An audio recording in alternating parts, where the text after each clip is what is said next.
God is calling us at this time. This is universal God. This is creation. This is a total transformation when it comes to the energies that's happening here on the planet.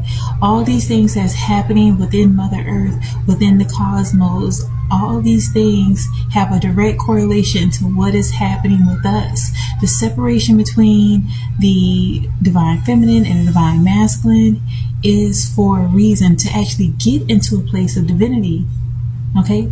Because many are dysfunctional, delusional, deplorable, all the other D's instead of divine. But I say divine because I'm speaking to your higher self.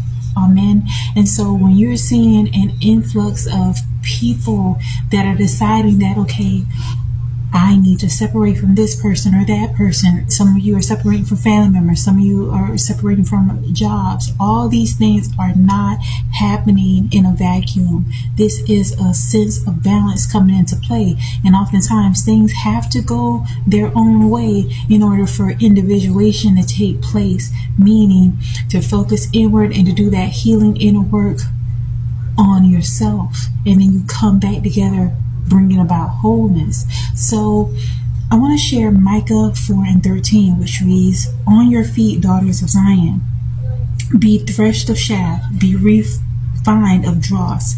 I'm making you into people invincible."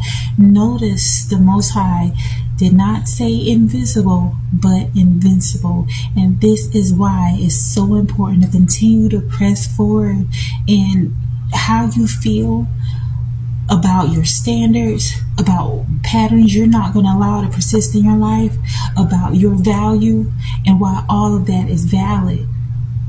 Because this is about a new sense of evolution when it comes to people as a whole in all of humanity.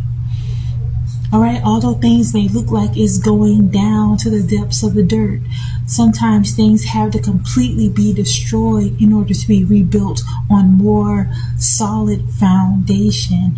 And coming out of the shadows into the light is something that many of us are having to understand. Just because this type of dynamic or a certain type of perspective may have persisted within your lineage does not mean that you have to carry on that trope. It doesn't mean you have to carry on the burdens or the shame or the pain that your mothers or your father went through. You can start anew. You can have the family you desire. You can be the person you desire by choosing yourself and trusting God.